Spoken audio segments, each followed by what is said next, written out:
నేను ఎప్పటి నుంచో కూడా సమైక్య ఆంధ్రప్రదేశ్లో మీరు చూస్తే ప్రతి ఒక్క రెవెన్యూ డివిజన్కి పోలీస్ డాగ్స్ పెట్టి స్క్వాడ్స్ పెట్టి, ఎందుకంటే ఇప్పటికి కూడా టెక్నాలజీ మనం అందరం ముందుకు పోతున్నాం, కానీ ఈ పోలీస్ డాగ్స్ ఏవైతే ఉన్నాయో అవి డిటెక్ట్ చేసినంత ప్రిసిషన్ టెక్నాలజీ కూడా ఒకసారి చేయలేకపోతా ఉంది. అంత పర్ఫెక్షన్ ఉంటుంది. అలాంటివి ఇది పోయినాయి.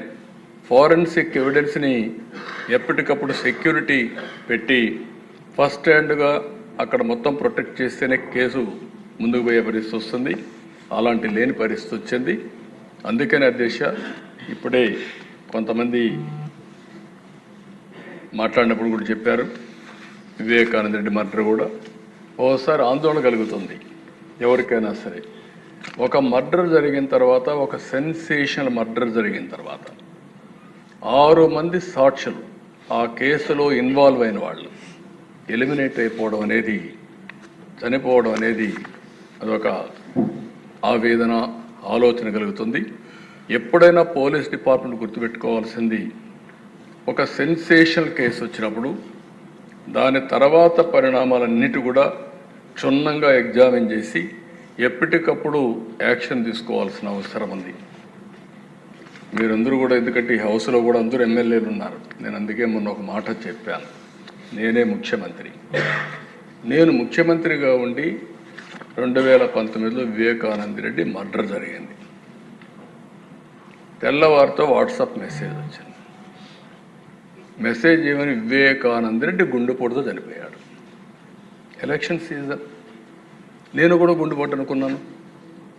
జనరల్గా నాకు ఎప్పుడు ఏ ఆలోచన వచ్చినా, ఏ మెసేజ్ వచ్చినా మళ్ళీ నేను స్టడీ చేస్తూ ఉంటాను. అలాంటిది నేను కూడా ఎలక్షన్లో ఉండి క్యారీ అయ్యాను.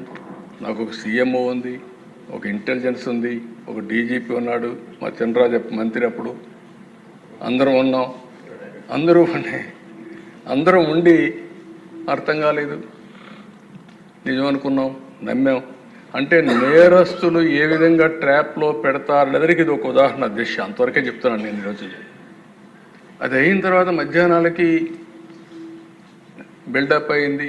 సునీత గారు అడిగారు దీన్ని పోస్ట్ మార్టం చేయాలని.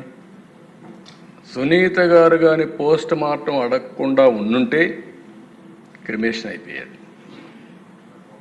అంటే నేను ఎందుకు ఇవన్నీ చెప్తున్నానంటే, నేరాలు ఘోరాలు చేసే వ్యక్తుల పట్ల ఏ స్థాయి అయిన వాళ్ళైనా సరే మనం అప్రమత్తంగా ఉండకపోతే మాత్రం మనం న్యాయం చేసినట్టు కాదు, మనం కూడా ఇబ్బందులు పడే పరిస్థితి వస్తుంది.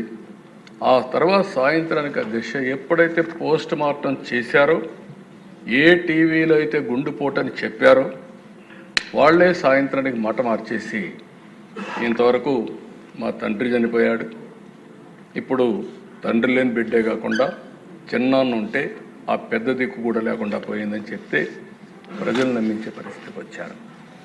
రెండో రోజు అధ్యక్ష, నా చేతిలో కత్తి పెట్టి నారాసుర రక్త చరిత్రను వేసే పరిస్థితికి వచ్చారు. బాధ కదా అధ్యక్ష, ఆవేదన కలగదా? ఏంటి ఇలాంటి అరాచకాలు చేసి కూడా రాజకీయాలు చేయగలుగుతామనే ధీమా నా జీవితంలో ఒకటే చెప్తాను దశ, ఎప్పుడు హత్యా రాజకీయాలు మరక అంటకుండా 45 సంవత్సరాల రాజకీయాలు చేశారు.